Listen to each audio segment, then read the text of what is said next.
I have a younger sister, and we are about 2 years apart. We don't have a strong relationship, but we used to. I'll call her Tate, only because the disability they diagnosed her with isn't common, and I don't want people finding out who we are. Which also means I will not be disclosing the name of her diagnosis. I will, however, say that this specific disorder causes the person with it to not be able to speak and experience other symptoms that come with things like autism, cerebral palsy, epilepsy, etc. I think it started when I was about 8. The memory isn't perfect, but it's there. I shared a room with my sister at the time, and since she was only 6, it wasn't much different than having my own room. As I mentioned before, Tate cannot speak. So other than the occasional scream or moan, it was fairly quiet in our room. On this particular day, however, my mother ran to the corner store and left me to watch my sister for the next 5 or so minutes she would be gone. She brought Tate up the stairs and sat her in the bed next to me, telling me that if she started crying, I should read her Goodnight Moon and sing a song to her if I had to. Of course I didn't mind. I did these things all the time.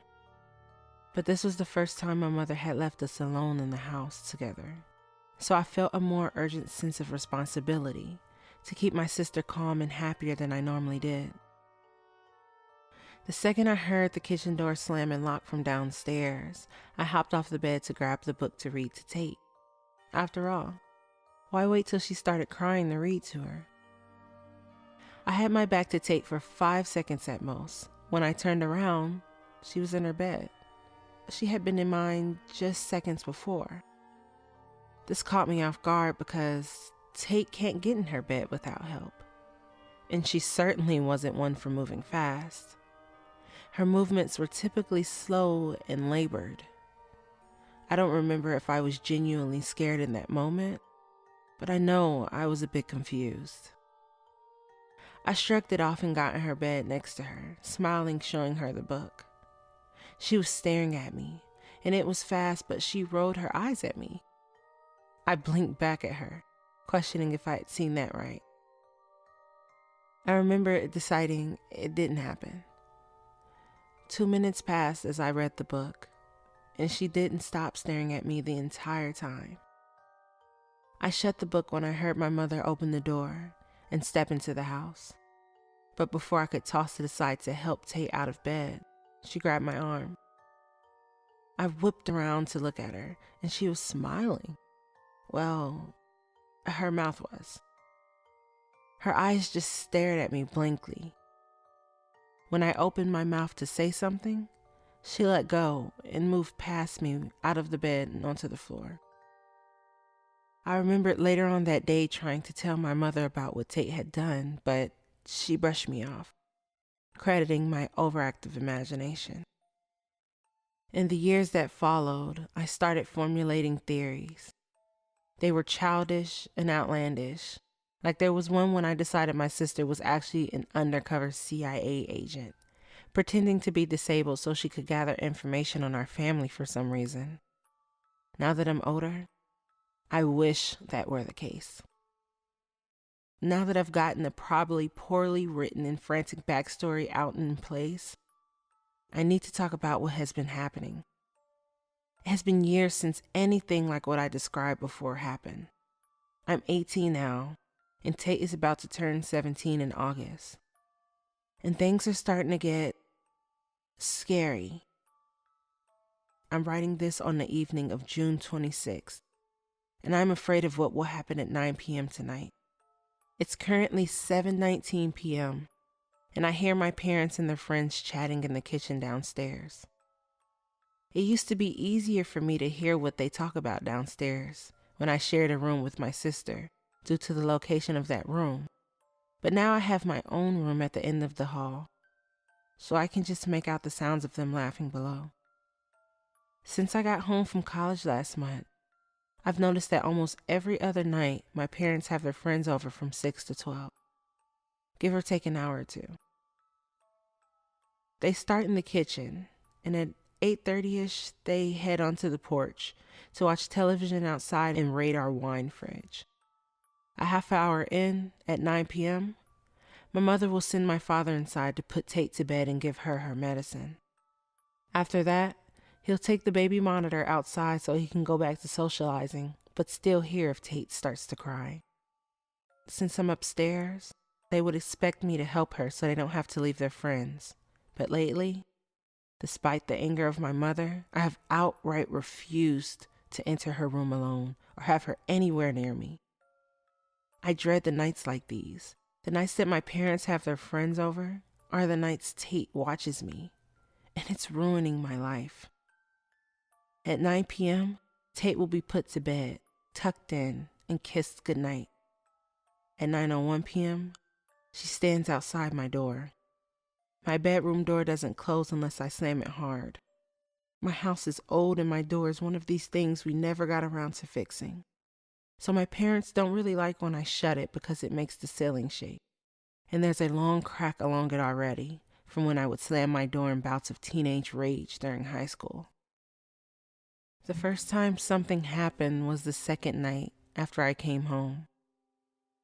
I had just gotten home from a night out with my friends, and I was so tired that I still felt guilty for having driven home. I walked up my stairs, trying to step close to the wall so the wood didn't creak too loud.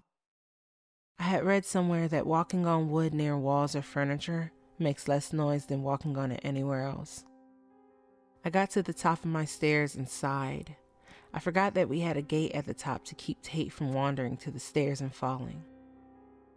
I threw my head back and shut my eyes and let out another deep breath. When I opened my eyes and brought my head back down, she was standing inches away from me.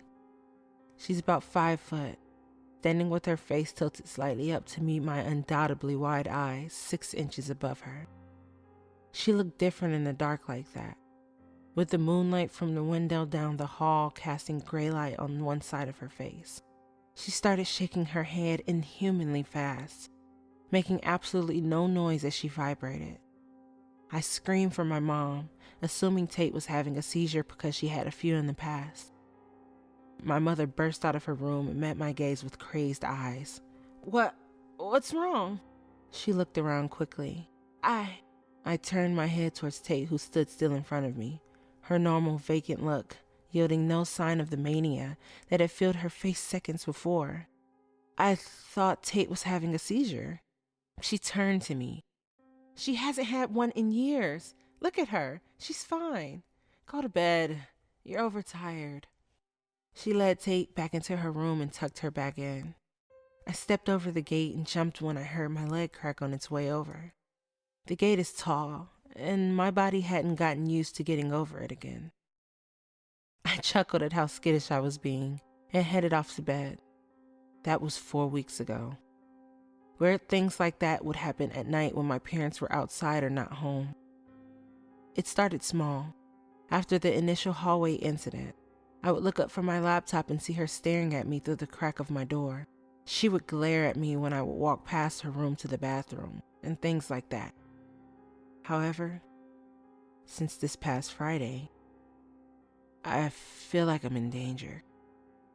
Friday night, I had gotten home late after a day in the city that ended with Shakespeare in the park and an hour of traffic, leading me getting home around 1 a.m. I turned on the alarm and quietly made my way upstairs. Looking both ways before going over the gate, I saw that Tate looked to be asleep with her back to the door. I felt a little bit of the instinctive fear I had gotten used to, feeling the dark in my house go away upon seeing that she wasn't awake, and I decided I should shower quickly before going to sleep.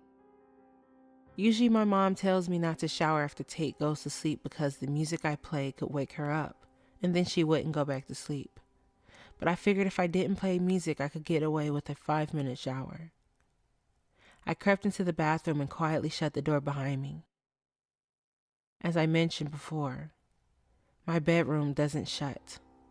And on top of that, All of the doors upstairs have glass doorknobs that do not have locks on them. The only way to keep someone from walking into a room with one of those knobs was to yell when you heard the click of the glass turning. I turned the water on and undressed while I waited for it to get hot. I debated putting on the fan that keeps the mirror from fogging up, but decided against it because of how loud it was. I stepped into the shower and pulled the curtain shut behind me, smiling when the water hit me. I was shampooing my hair when I felt sick. I suffered from paranoia for the majority of my teenage years, so the sick feeling of someone watching me when I was actually alone wasn't something that really caught me off guard anymore. I opened my eyes and pulled back the curtain when I was instantly met with my sister standing next to the shower, eyes wide and smile wider. I fell back against the shower wall and sat down. I noticed I was biting my hand to avoid screaming and crossed my legs and used my arms to cover my chest. I guess even in panic mode, I wanted to conserve my dignity. I breathed out hard when I saw the blood on my hand from the bite, but quickly looked back up at Tate, who was now standing in the shower in front of me. She loomed over me, and her smile melted into a flat line. I froze. She sat down across from me and crossed her legs. We both stared at each other like that for a few seconds until I noticed she smelled. I guess my body wasn't calming down until then. Because the smell was so putrid, I was shocked I hadn't noticed until then. I gagged, and she stood up and left. I washed up and headed back to my room. Since then, I stayed at a friend's house for 2 days, and last night when I didn't, I spent 3 hours of my night facing the wall, pretending I couldn't feel Tate standing next to my bed, watching me. I finished that sentence at 8:43 p.m. I got up to grab a water and brush my teeth. I came back to my room at 9:05 and it's 9:08 now. My parents are outside and I'm sitting in my bed writing this on my laptop. I haven't showered since Friday. I'm too scared of what will be waiting for me when I open the curtain. I feel uneasy every time I leave my room. I've been so on edge that I've noticed every move anyone in this house makes. I've noticed the way my mom makes sure to turn the sink off 3 times before leaving it alone, and other small things like that. I have also noticed that Tate avoids my mother at any chance she can, only happily lurching towards my father and cooing as she sits with him on the couch. This is only worth noting because my mother is the one who stuck up for Tate the most whenever I had lashed out at her in the past for her strange behavior, and does the same to this day. My father doesn't seem as involved in her life, but that isn't my main concern. My main concern is that as I'm sitting in my bed writing this, I'm trying my best to pretend not to notice Tate staring at me from the gap in my closet door.